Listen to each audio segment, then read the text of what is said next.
Before 1820, the right to vote was only given to rich and well-born white men. This was because the rich and well-born white men were more wise and make better decisions because they had better education and experience. Before Jackson's election day, common people was given the right to vote for the first time. This is because new states were being formed in the area west of the Appalachians. So people in this area believed that all men should have the opportunity to vote for their governments. During Andrew Jackson's era of presidency, the democracy shifted to the power of the people. Because common men were given the right to vote, every man's ideas were shown, and as he is considered the people's president. As a result, people from 500 miles away came to see his oath to office. Jackson, quote-unquote, the people's president, was the first self-made man, which meant he generated his own success and he didn't get any help from anyone. So Jackson loved sports, and he loved to pick fights with other people, because he was really violent and he was really tough. And at the age of 13, he joined the military, and he was captured by the British.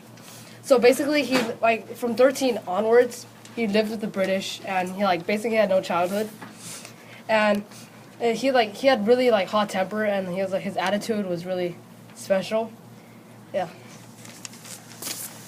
So he was a lawyer, and he started off his career as a lawyer in Salisbury, North Carolina.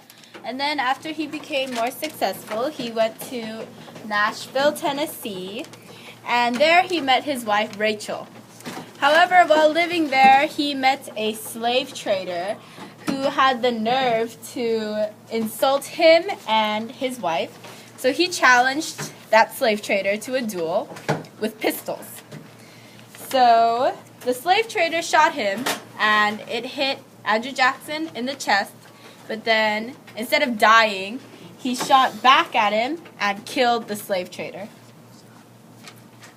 Andrew Jackson entered politics in Tennessee and served in both the House and the Senate, but he wasn't well known until the Battle of New Orleans. He ran for president in 1824 and won most of the popular votes, but didn't have a majority in the Electoral College. Since he didn't have a majority, it was up to Congress to decide who was president. Congress picked Adams instead, and Adams chose Clay as vice president. Of course, since Andrew Jackson didn't win, he accused Adams and Clay of a corrupt bargain. Meanwhile, Andrew built up a new party called the Democratic Party, which would represent ordinary farmers, workers, the poor, and not the rich. During Jackson's reign of presidency, he owned a presidential cabinet. However, he ignored this cabinet and he applied the ideas of a committee, also known as the kitchen cabinet. This kitchen cabinet was composed of his political supporters and trusted friends. Furthermore, he rewarded his political supporters with official government jobs, and this became known as the spoils system. Amos Kendall was Jackson's closest advisor. He had civil servants. A civil servant was the government office holders. Civil servants were replaced by loyal Democrats.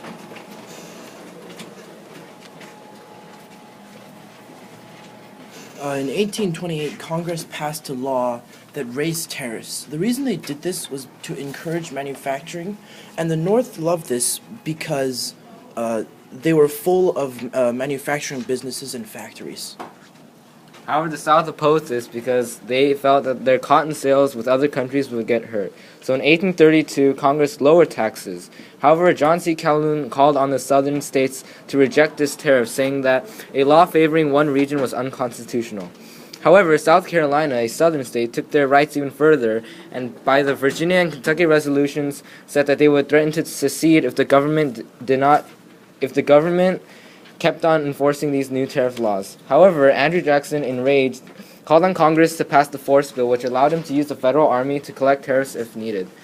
So, with firm opposition, South Carolina backed down, and the nullification crisis ended.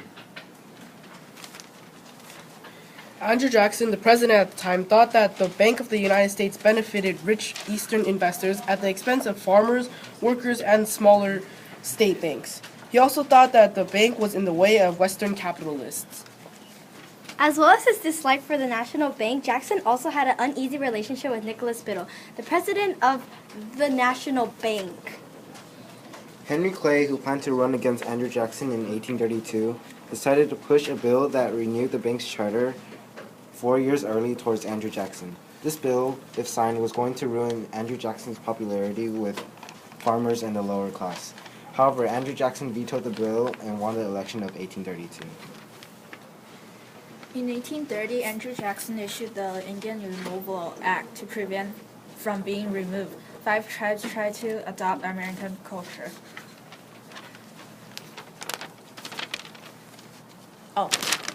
Crockett Creek, Choctaw, Chickasaw, and Seminole. There were also Indians who tried to fight back, such as the Sac and Fox, led by Black Hawk, known as the Black Hawk War in 1832. In 1836, Creek Indians were handcuffed for not leaving, even though they had adapted to the American culture. 2 years later, 17,000 Cherokee were taken from Georgia to the west and on this journey, 4,000 died. This was known as the Trail of Tears. Seminoles in Florida resisted for 10 years, but were eventually taken to the west anyway. The war in Florida was the most costly war. Some found refuge in Florida, but most was still taken west. And the west is a piece of land west of Mississippi River.